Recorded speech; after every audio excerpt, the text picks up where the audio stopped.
Last night, US President Biden and Qatari Prime Minister Al Thani confirmed that negotiators had reached an agreement.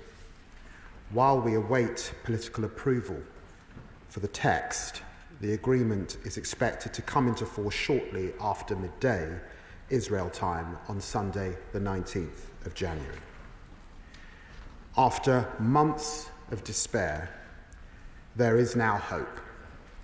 A glimmer of light in the darkness, a darkness that had seemed all-consuming since Hamas' barbaric attack on the 7th of October 2023. I'm sure the whole House remembers the agony as we learned the full horror of what had unfolded, the grief as we mourned those that were lost.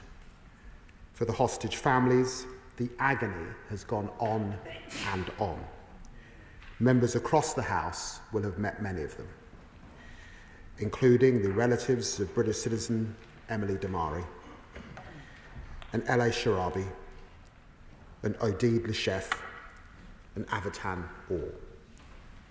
And I know we have families with us here in the chamber today. I want to pay tribute once again to them for their bravery, humanity and commitment to bring the hostages home. And I invite the House to remember those murdered in captivity, including Nadav Popawel and Yossi Sharabi. May their memories be a blessing. And I say to all those now waiting anxiously to see what this deal means for them, we are with you in the days and weeks ahead. Madam Deputy Speaker, in Gaza today, civilians will be waiting anxiously to see what this deal means for them. And I say to them too, we are with you as you begin to rebuild your lives. After 15 months of conflict, the level of suffering defies belief. Gazans have truly been trapped in hell on earth. Over 46,000 killed, so many children's lives extinguished, schools, hospitals and homes destroyed, hunger and disease, almost 2 million forced to flee their homes, with northern Gaza cut off from the rest of the Strip, a generation scarred by the savagery of war. Among the victims was Hind Rajib, a 5-year-old Palestinian girl killed alongside members of her family and the paramedics who came to rescue her. Among the victims were many journalists dedicated to documenting the horrors around them. Among the victims were aid workers dedicated to serving others, including British citizens John Chapman, James Henderson, and James Kirby. I invite the House to join me in remembering them all. We mourn every innocent victim of this appalling war. Beyond Israel and Gaza, this conflict has brought yet more tensions and conflict into the wider region. Unprecedented Iranian attacks, a renewed conflict in Lebanon, Houthi strikes in the Red Sea and into Israel. At times, too, our own communities, indeed this House, have been divided by this war. This, then, is a moment of hope for all of us, a moment to unite in support of this ceasefire. The agreement as negotiated, Madam Deputy Speaker, has 3 stages. In the first 6-week phase, we expect both parties to stop fighting. 33 of the hostages will be freed, children, women, those over 50 and the wounded. Israel will start to redeploy to the edge of the Strip. Palestinians will return to what is left of their homes. The Rafah crossing will reopen. Israel will allow 600 truckloads of aid into Gaza each day. And on the 16th day, negotiations will begin on the detail of the second phase. In this second 6-week phase, the male hostages under 50 would be released. Israel would complete its withdrawal from Gaza, and there would be a permanent ceasefire. Finally, a third phase would see the return of the bodies of any remaining hostages and the lifting of economic restrictions on Gaza. As President Biden said, the elements of this deal were endorsed by the United Nations Security Council last May, but it has taken tireless efforts to reach agreement between both sides, with reports of final talks this week lasting an intense 96 hours. I congratulate all those who have contributed to getting to this stage. In particular, His Highness the Emir of Qatar, the Prime Minister Al Thani, Egyptian President Sisi and Foreign Minister al-Badati, President Biden and Secretary Blinken, as well, of course, as President-elect Trump.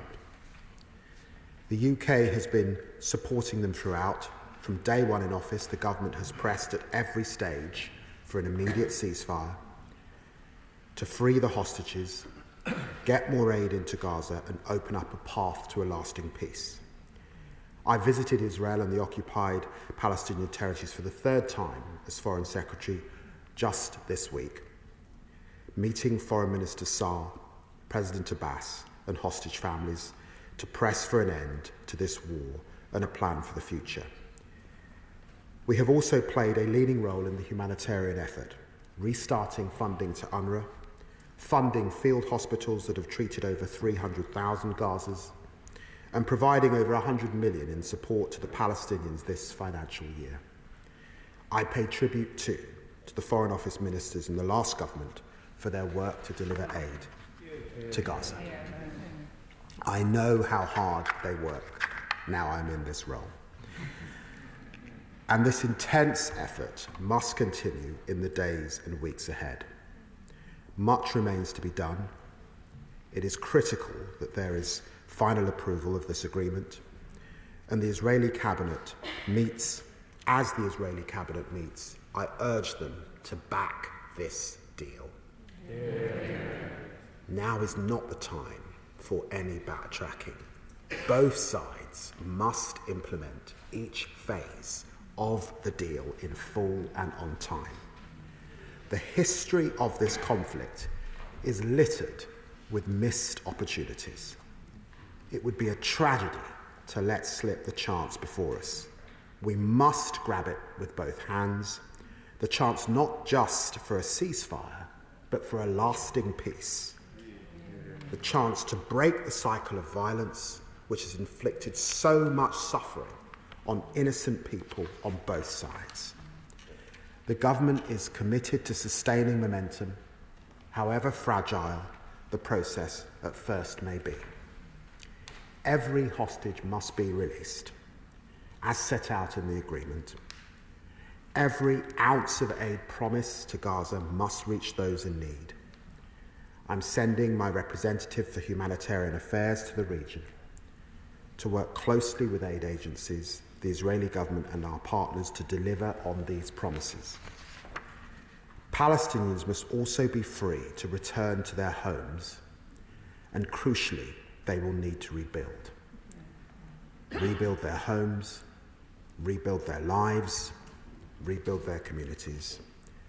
They can't do this possibly on their own. They need to feel safe. They need the international community to deliver the funds that they will require. The UK has already begun to convene partners on the financing and coordination of recovery and reconstruction. It's essential that the coming surge of assistance is properly coordinated and with the access and security to get people all that they need. Madam Deputy Speaker, the Palestinian Authority has a crucial role to play. We want donors to support their plans for recovery, and I discussed this with President Abbas on Monday. We are providing technical and financial assistance to the PA, including to support the urgent recovery of basic services. Working with the Palestinian Authority and civil society will help lay the groundwork for an inclusive Palestinian governance in Gaza. This is the best way to re-establish local order and security, and it is therefore a crucial first step in achieving not only better lives for Palestinians, but a future for Gaza no longer under the control of Hamas.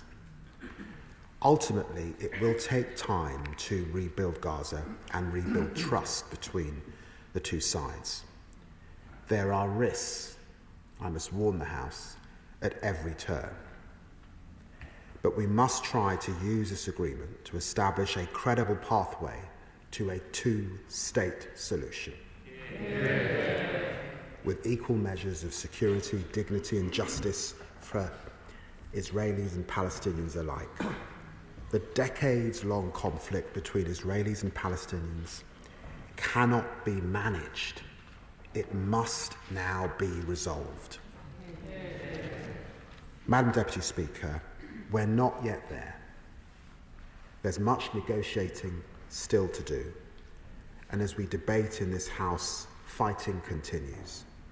This agreement awaits full political approval. The hostage families wait for those hostages to come home.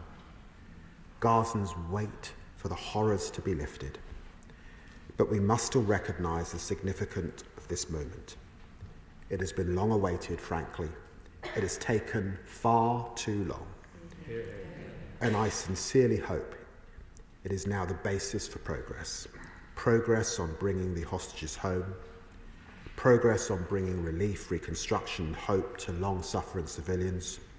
Progress towards a two-state solution with Palestinians and Israelis living in peace and security. A better future for all. I commend this statement to the House.